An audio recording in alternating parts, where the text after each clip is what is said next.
1,148,424,000, Mr. Speaker. Ibig sabihin, Mr. Speaker, from 2022, 398 million, 2023, 671 million, for 2024, around 1.15 billion pesos, Mr. Speaker. Almost doble pa iyan ang travel budget ng Pangulo sa taong ito, Mr. Speaker. Magiging doble ba ang bilang ng trips o doble ang bilang ng mga sasama? Mr. Speaker, balak ba ng Pangulo na pumunta sa Formula 1 sa Singapore sa 2024? Ang 2024 po, ito po ay propose pa lamang at ito po ay request pa lamang. Ina-anticipate po na marami pong magiging biyahe ang Pangulo para po makahikayat pa ng mga investor, Mr. Speaker. Mr. Speaker, kasi yung sa Formula 1 po, if ever, shouldered na naman ng taong bayan. Kaya po, we'd like to know in advance, Mr. Speaker, pupunta po ba sa susunod na taon sa Formula 1 sa Singapore ang Pangulo?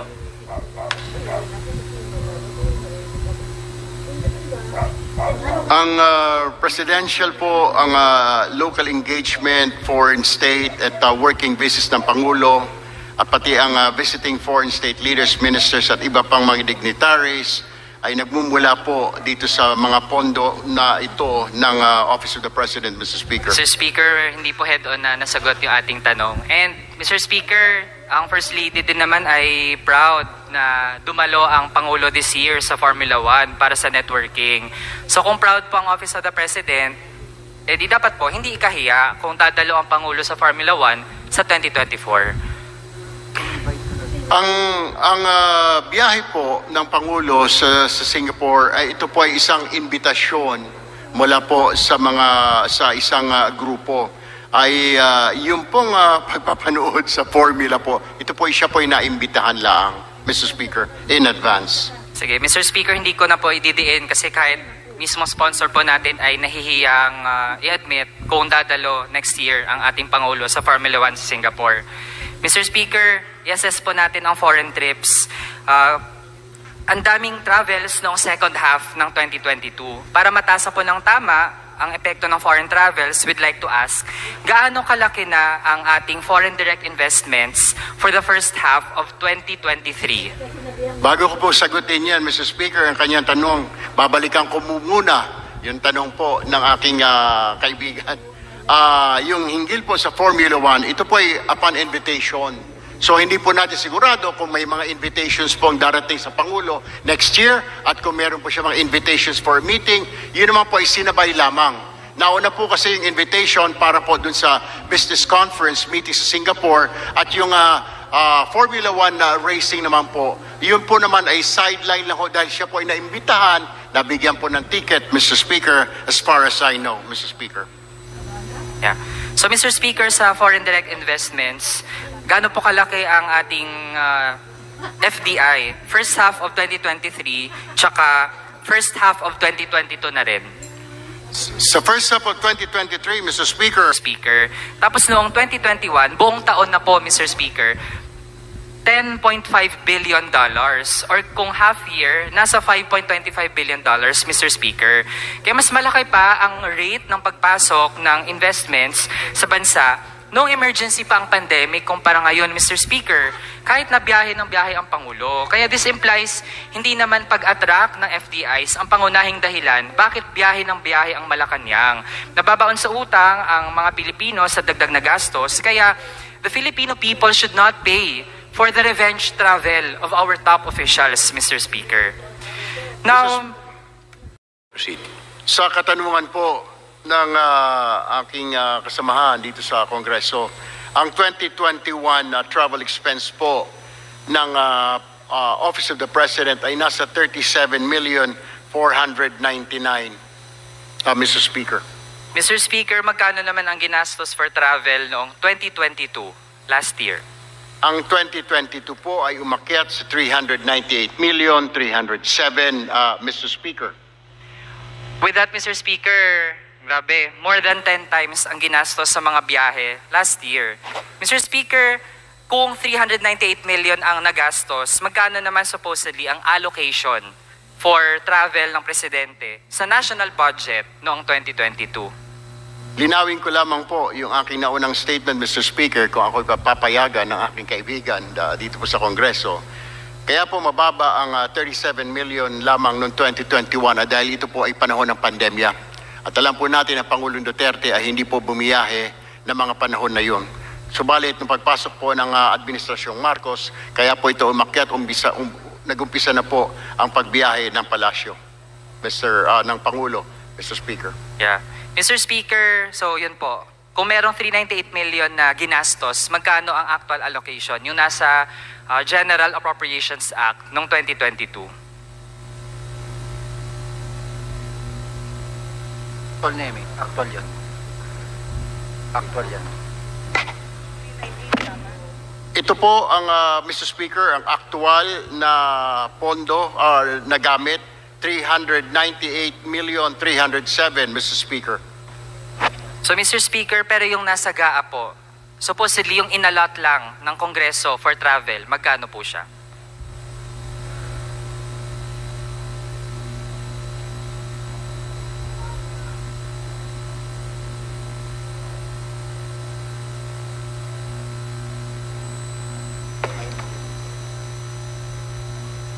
Mr. Speaker, sana po hindi mabawas sa time ko ang na-consume sa 140. pag-confer po na ating sponsor.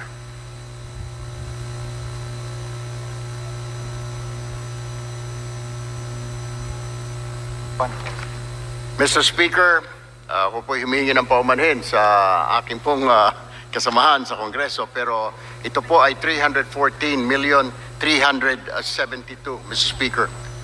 Mr. Speaker, ibig sabihin po may diferensya na 84 million pesos. Mula dun sa kung magkano yung inallocate ng Kongreso tsaka sa aktual na nagastos ng Pangulo for 2022. Mr. Speaker, ano ang funding source ng 84 million na diferensya? Ano po? 2021. Ang source po noon, Ginoong Speaker, ay continuing appropriations, Mr. Speaker. Mr. Speaker, hindi po ba ito galing sa contingent fund? Mr. Speaker, hindi po ito galing sa contingent fund. Okay, Mr. Speaker, for 2023 naman, magkano ang allocation for travel? Ang actual po na naibigay, nagastos po ng Office of the President ay 670,644,000. Mr. Speaker, so far, kung merong 671 million for the whole year 2023, magkano na doon ang nagastos na ng Pangulo?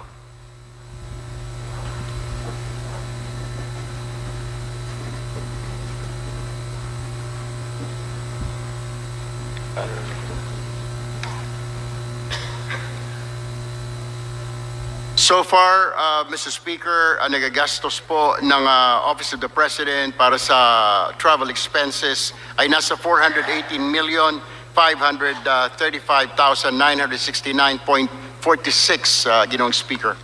Mr. Speaker, magiging sapat ba ang 671 million o kailangan maghanap ng dagdag na funding source para sa matitira pang travels ng Pangulo for this year?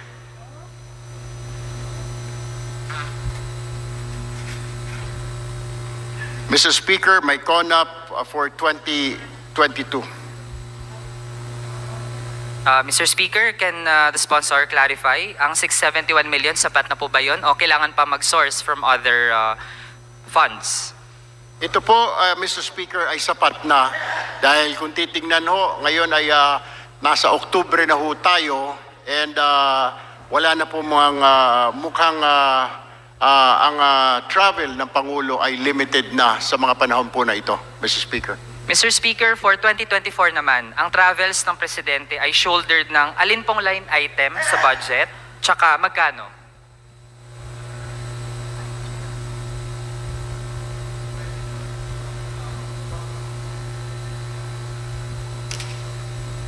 Maaari mo bang, Mr. Speaker, pakiulit ng tanong? Mr. Speaker, for 2024, aling line item po ang pagkukunan ng pangbiyahe ng Pangulo at magkano ang allocated? For 2024, ang proposed po ay 1,148,424,000, Mr. Speaker. Ibig sabihin, Mr. Speaker, from 2022, 398 million, 2023, 671 million, for 2024, around 1.15 billion pesos, Mr. Speaker.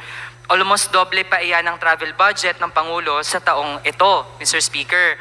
Magiging doble ba ang bilang ng trips o doble ang bilang ng mga sasama? Mr. Speaker, balak ba ng Pangulo na pumunta sa Formula 1 sa Singapore sa 2024?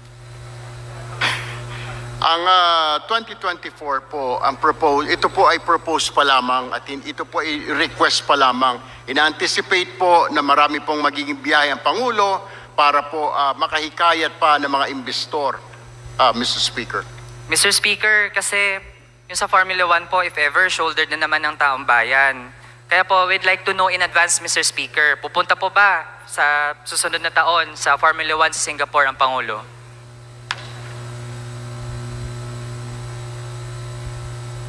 Ang presidential po, ang local engagement, foreign state at working visits ng Pangulo, at pati ang visiting foreign state leaders, ministers at iba pang mga dignitaries ay nagmumula po dito sa mga pondo na ito ng Office of the President, Mr. Speaker. Mr. Speaker, hindi po head-on na nasagot yung ating tanong. And Mr. Speaker, ang First Lady din naman ay proud na dumalo ang Pangulo this year sa Formula 1 para sa networking. So kung proud po ang Office of the President, eh di dapat po hindi ikahiya kung dadalo ang Pangulo sa Formula 1 sa 2024. Ang biyahe po ng Pangulo sa Singapore ay ito po ay isang imbitasyon mula po sa isang grupo.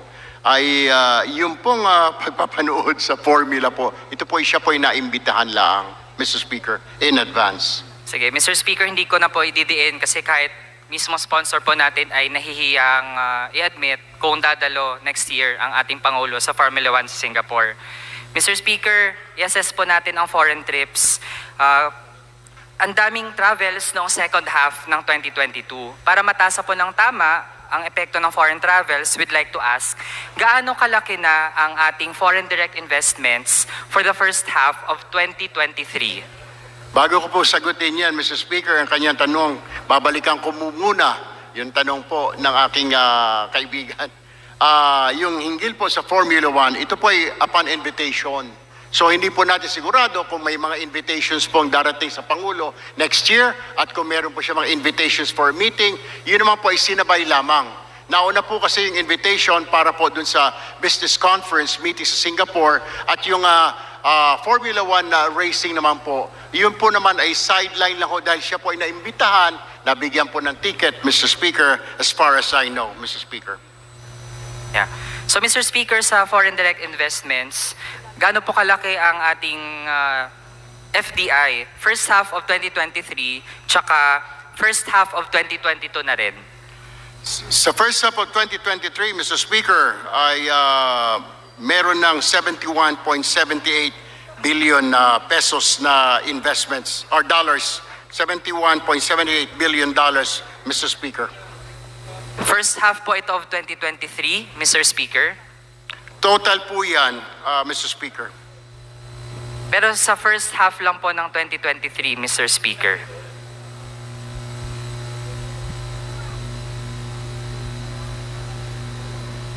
Kasi Mr. Speaker, based sa ating... Mr. Speaker, ayan po ay susumitiho namin sa inyong tanggapan bago po matapos ang araw, Mr. Speaker. Sige. Mr. Speaker, kasi sa observation natin, first half of 2023, ang ating investments na pumasok ay nasa $4 billion. Pero Mr. Speaker, compared to the same time period noong 2022, nung wala pa ang mga biyahe ng Pangulo, 4.91 billion, Mr. Speaker. Tapos noong 2021, buong taon na po, Mr. Speaker, $10.5 billion or kung half year, nasa $5.25 billion, Mr. Speaker. Kaya mas malaki pa ang rate ng pagpasok ng investments sa bansa noong emergency pa ang pandemic kumpara ngayon, Mr. Speaker, kahit na biyahe ng biyahe ang Pangulo. Kaya this implies hindi naman pag-attract ng FDIs ang pangunahing dahilan bakit biyahe ng biyahe ang Malacanang. Nababaon sa utang ang mga Pilipino sa dagdag na gastos, kaya the Filipino people should not pay for the revenge travel of our top officials, Mr. Speaker. Now, Mr. Speaker, ito naman po on NTF-ELCAC. Mr. Speaker, nasa OP budget ang funding for NTF-ELCAC National Secretariat. Is that correct? Tama po, Mr. Speaker. Mr. Speaker, sa ang line item sa budget ng Office of the President, kinukuha ang funding ng NTF-ELCAC National Secretariat.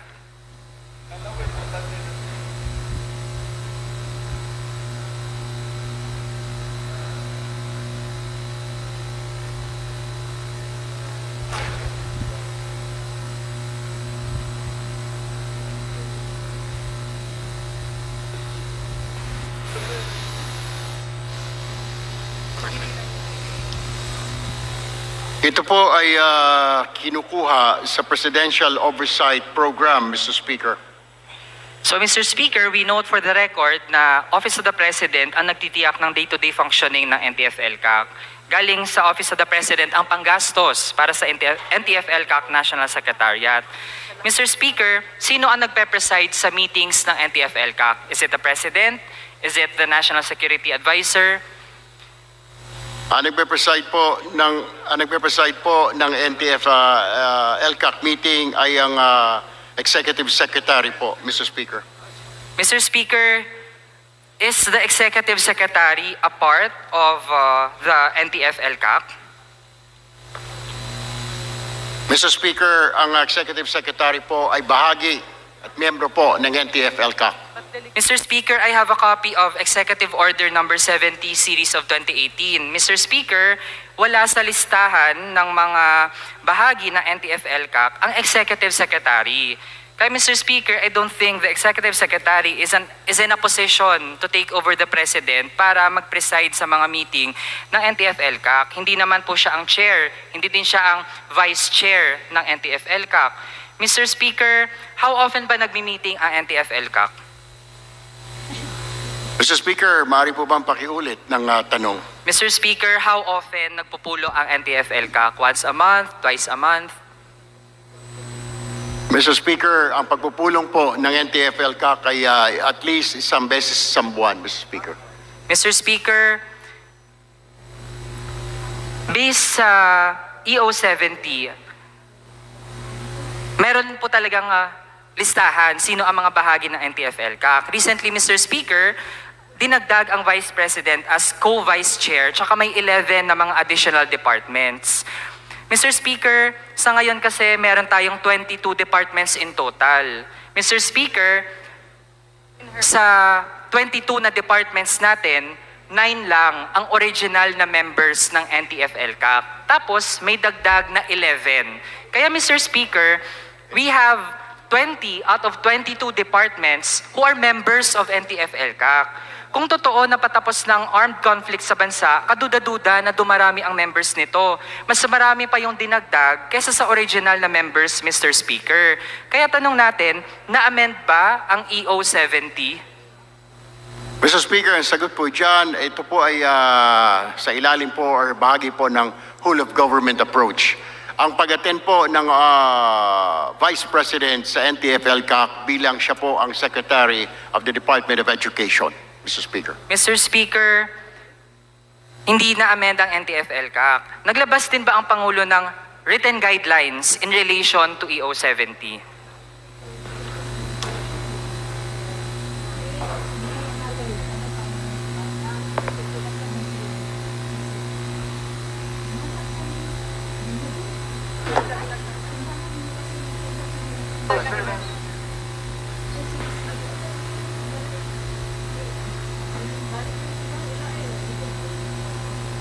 Mr. Speaker, may we ask for a 1-minute suspension? Session suspended. Can you repeat that question again, Mr. Speaker? Because Mr. Speaker, sa 13 members and sit-in officials ng National Security Council Executive Committee, ang hindi lang po kasama sa NTF-ELCAC, based sa EO70 ay NBI, BSP, tsaka ang Executive Secretary. Can the sponsor confirm? tama po yun, pero ang subsidiary po, yung dalawang ahensya at ang executive secretary po ay alter ego ng Pangulo, Mr. Speaker. With that, Mr. Speaker, kung isasama pa natin ang Executive Secretary, 11 dun sa 13 na bahagi ng National Security Council Executive Committee ay bahagi din ng NTF-ELCAC, Mr. Speaker, which means a supermajority of the National Security Council EXECOM are also members of NTF-ELCAC.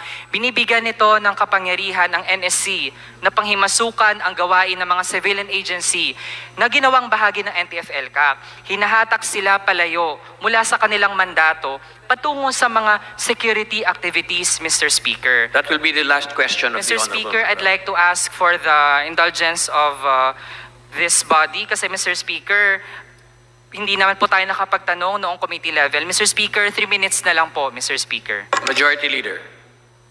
Mr. Speaker, in the exigency of time, his time is expired.